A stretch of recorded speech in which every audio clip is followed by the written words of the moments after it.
Comment mener une analyse concurrentielle SEO simple et efficace, c'est ce que je vais vous montrer tout de suite. La toute première étape, c'est d'aller sur Google et d'entrer le mot-clé business le plus générique qui va être lié à votre activité.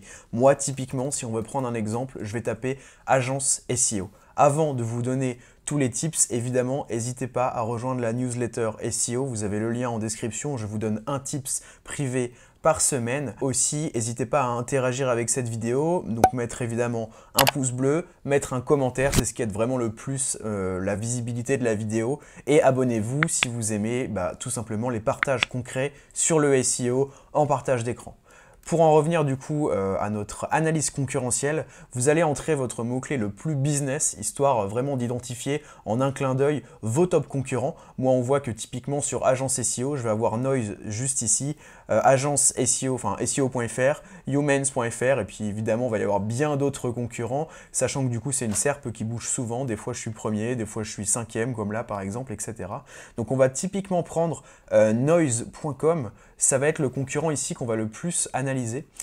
Et donc pour moi, la première chose qui est essentielle, c'est tout simplement d'aller sur SEMrush et donc d'entrer le nom de domaine de votre top concurrent pour voir un petit peu ce que ça donne d'un point de vue SEO, quelles sont ses performances et surtout, on va le voir juste après, quels sont ses meilleurs mots-clés.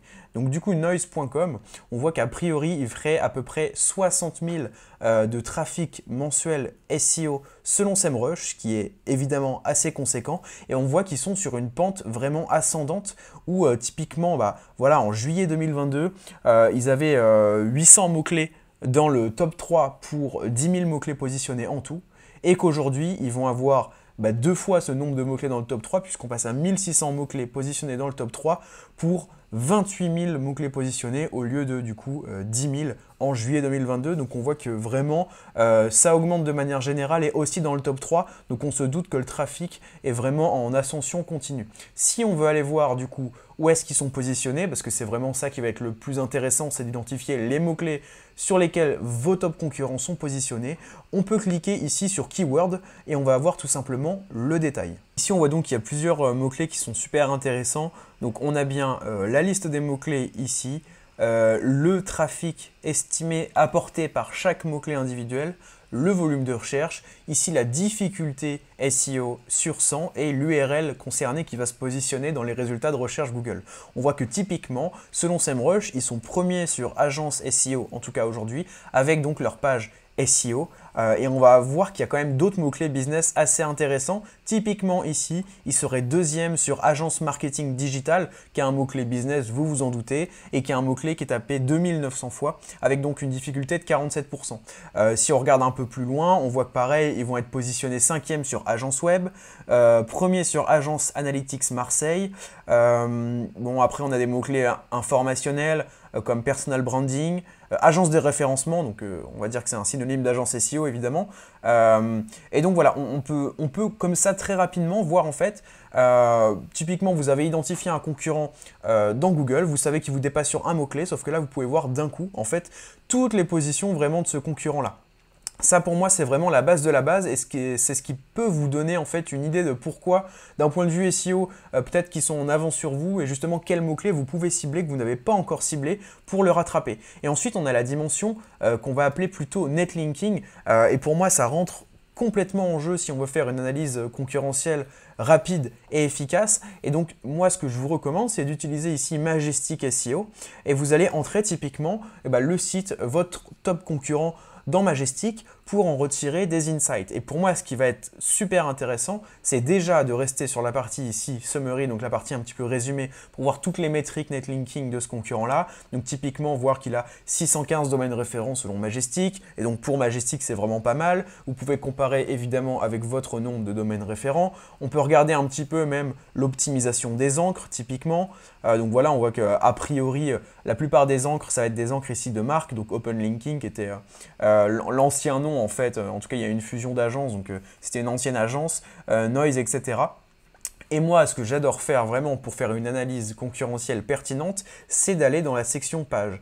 Et tout simplement, qu'est-ce qu'on va voir dans cette section page? On va voir quelles sont les pages de noise.com qui reçoivent le plus de backlinks et donc, vous vous en doutez, par extension, ça va être donc les pages qui souhaitent le plus pousser d'un point de vue netlinking. Donc ici, on a évidemment des pages qui nous intéressent un peu moins. Notre histoire open linking, bon, on se doute que c'est peut-être des sites partenaires qui vont faire des liens vers cette URL-là. La page d'accueil, hein, souvent c'est les différentes variations d'URL de la page d'accueil que vous allez retrouver en top, parce qu'ici, pour le préciser du coup, on voit bien que c'est trié en fait par ordre décroissant du nombre de domaines référents pour chaque URL. Donc tout simplement, les URL qu'on va voir ici en premier, c'est les URL qui vont être les plus poussées d'un point de vue netlinking. Et là, on a ce qui nous intéresse le plus. On voit qu'on a une première page ici, vraiment SEO, et donc c'est la page qui se positionne sur agence SEO, référencement naturel, et on voit que typiquement c'est la page qui vont essayer le plus de pousser en fait, puisque la page reçoit à elle seule 38 domaines référents, ce qui est assez énorme. Et si on descend un petit peu, on a la page aussi formation SEO, ici avec 11 domaines référents, on va avoir la page devis SEO, 11 domaines référents, donc on voit qu'en plus c'est à chaque fois des mots-clés business, agence SEO Lyon, définition du SEO, ok, un mot-clé un peu top of funnel, agence web et création de site internet, donc agence web de création de site internet.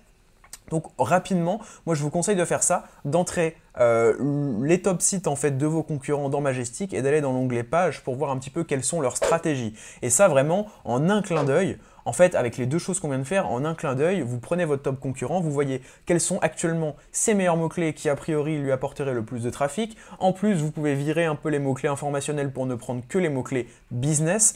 Et après, passer dans Majestic pour voir tout simplement qu'est-ce que eux vont pousser d'un point de vue netlinking, où est-ce qu'ils mettent la priorité.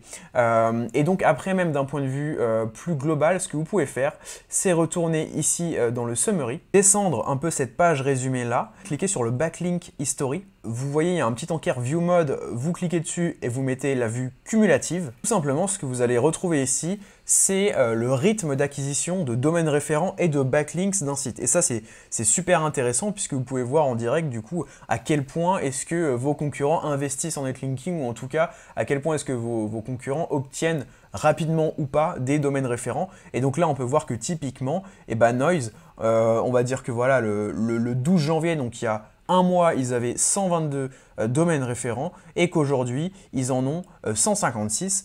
Donc ça fait un peu plus de, ça fait 34 domaines référents en plus, ce qui est pas négligeable. Et donc évidemment, vous pouvez comparer avec vous pour voir vous combien de domaines référents est-ce que vous obtenez. Mais attention à bien le faire au sein d'un seul et même outil. Donc là, si vous analysez vos concurrents avec Majestic, faites pareil avec Majestic. Sinon, cette fonctionnalité-là que je vous montre, vous la retrouvez évidemment sur d'autres outils comme Ahrefs ou comme même SEMrush. Mais moi, j'ai une petite préférence pour Majestic. Et pour terminer, je vais vous montrer un peu un raccourci parce que là, je vous ai montré ça vraiment site par site en fait, mais on peut aussi le faire avec plusieurs sites d'un coup.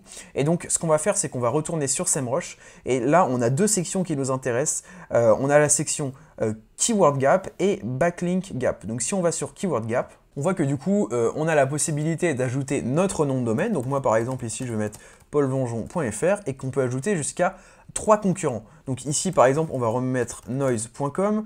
Ici, ce qu'on peut mettre, c'est typiquement...